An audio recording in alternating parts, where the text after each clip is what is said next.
Good morning વિદ્યાર્થી મિત્રો, જય શ્રી કૃષ્ણ. કેમ છો? મજામાં ને? આજે આપણે ધોરણ 5 ની અંદર ચેપ્ટર 1 મહાવરો 1 જોશું. એની અંદર છે પહેલો પ્રશ્ન, અંદાજ લગાવીને નીચેના પ્રશ્નના જવાબ આપો. હાથીનું વજન અંદાજે 5400 કિલોગ્રામ હોય છે. તમારા મિત્રનું વજન આશરે કેટલા કિલોગ્રામ હશે? તમારા મિત્રનું વજન તમારે અંદાજિત લખવાનું છે. તો મારા મિત્રનું વજન હું અહીંયા અંદાજિત લખું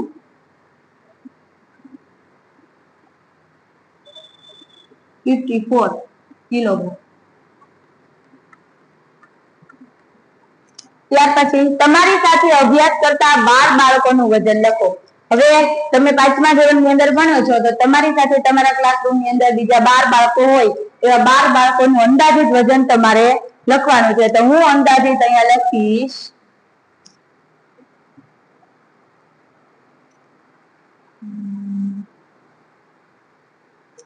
500.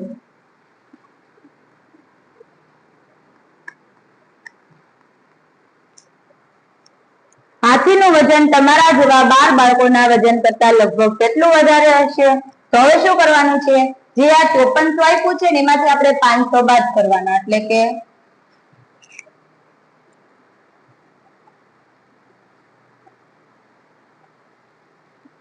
0 0 અહીંયા લીધો 10, અહીંયા 14, 14 માંથી 5 જાય તો 9, અહીંયા વધ્યા 4. કેટલું વજન આવશે? 4900 કિલોગ્રામ વધારે થશે. ત્યાર પછી આપણને અહીંયા આપ્યું છે ગેંડાનું વજન અંદાજે 2100 કિલોગ્રામ હોય છે. તમારા ભાઈ અથવા બહેનનું વજન આશરે કેટલા કિલોગ્રામ હશે? આપણા ભાઈ બહેનનું અંદાજે આપણે વજન લખીએ તો 70 kg, 70 કિલો. તમારા ઘરમાં કુલ સભ્યોનું વજન આશરે કિલોગ્રામ હશે. કેટલા કિલોગ્રામ હશે તમારા ઘરની અંદર સભ્યોનું? તો કે આપણા ઘરની અંદર મમ્મી, પપ્પા, અંકલ, આંટી, બા, દાદા, ભાઈ બહેન હોય છે, એ બધાનું અંદાજે તમારે વજન લખવાનું છે. તો હું અહીંયા લખીશ આશરે 700 કિલો. બધાનું આવી ગયું. હવે આપણે 2100, ત્યાર પછી શું કીધું? ગેંડાનું વજન તમારા ઘરના કુલ સભ્યોના વજન કરતા લગભગ કેટલું વધારે હશે? તો તમારે 2100 માંથી 700 બાદ કરવાના.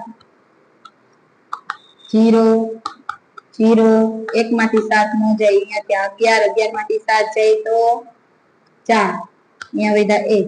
કેટલું થશે? 14.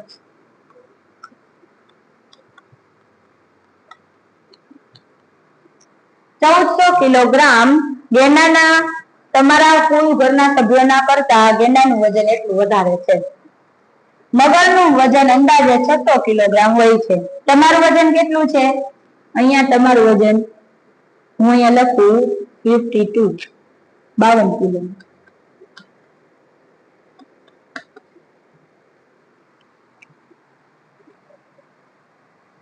તમારી જેવા 10 બાળકોનું કુલ વજન લગભગ કેટલું થાય? આપણા જેવા વજન કરવું તો અહીંયા લખો 520.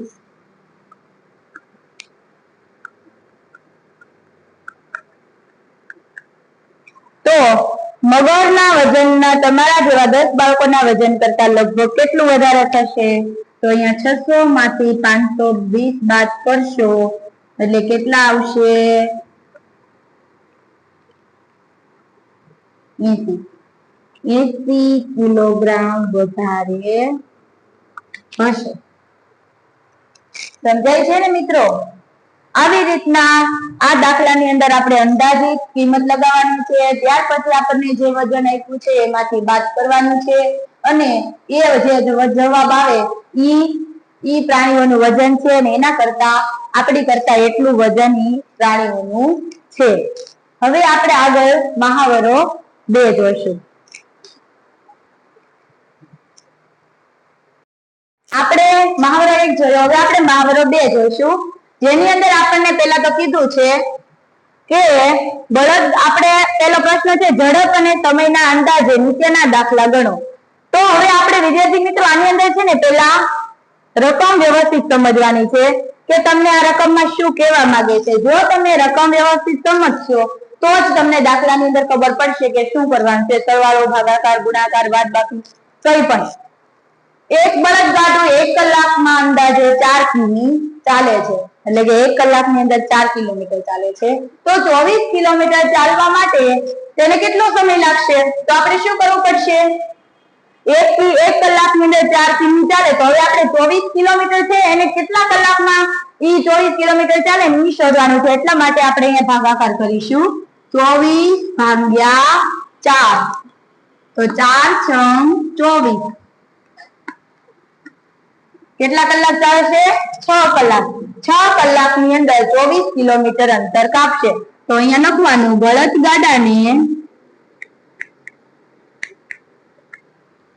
24 કિમી અંતર કાપતા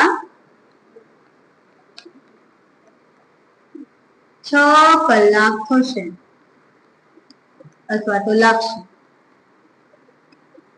ત્યાર પછી દાખલો છે 2. પારસ 1 કલાકમાં અંદાજે 6 કિમી ચાલે છે. 1 કલાકની અંદર તે 6 કિલોમીટર ચાલે છે, તો તેને 30 કિલોમીટર ચાલવામાં કેટલો સમય લાગશે? એઝ ઇટ ઇઝ રીત, જેમ કે ભાગાકાર કરવાનો છે, 30 ભાગ્યા 6. 1 કલાકમાં 6 કિલોમીટર ચાલે, 6 પંચાને 30, ભાગાકાર કરવાનો છે. તો અહીંયા લખવાનું, પારસને 30 કિમી ચાલવામાં 5 કલાક લાગશે.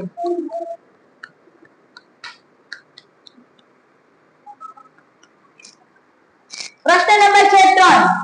નયન 1 કલાકમાં અંદાજે 15 કિમી જેટલી સાયકલ ચલાવે છે. નયન છે 1 કલાકની અંદર 15 કિમી જેટલી સાયકલ, એટલે કે 15 કિલોમીટર સાયકલ ચલાવે છે. તેને 90 કિમી સાયકલ ચલાવવામાં કેટલો સમય લાગશે? 1 કલાકની અંદર 15 કિમી ચલાવે છે, તો 90 કિમી ચલાવે એટલે કે 90 કિલોમીટર ચલાવતા એને કેટલો સમય લાગશે?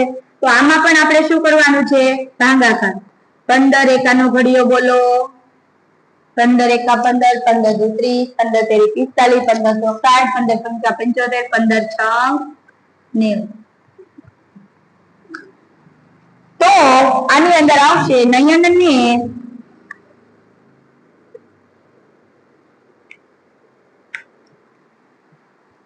90 કિમી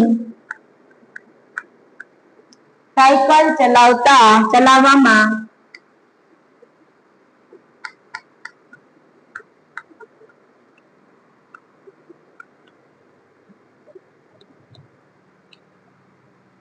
6 કલાક લાગશે.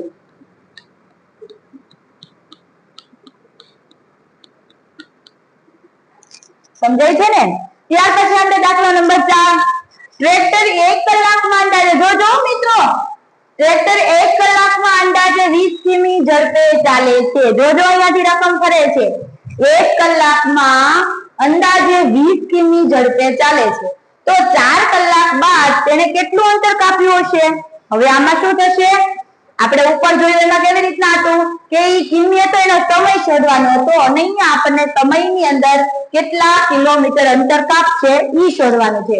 તો એમાં આપણે શું કરીશું? 1 કલાકમાં 20 કિમી કાપે છે, તો આપણે 4 કલાકનું કરવું હોય તો શું કરવું પડે? 20 × 4.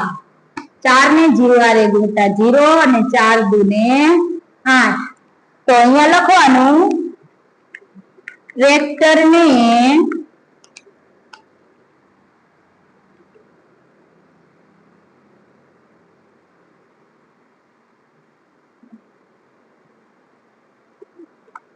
4 કલાક બાદ 80 કિમી અંદાજે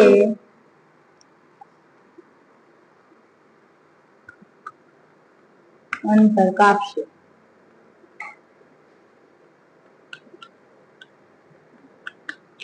ત્યાર પછી રફીકભાઈ 1 કલાકમાં અંદાજે 65 કિમી ઝડપે બસ ચલાવે છે, તો 5 કલાક બાદ તેમણે કેટલું અંતર કાપ્યું છે?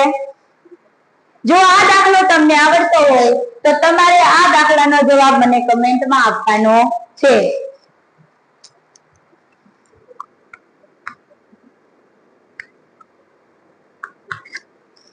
અમારો વિડીયો ગમે તો લાઈક કરો, શેર કરો એન્ડ સબસ્ક્રાઇબ કરો. Thank you.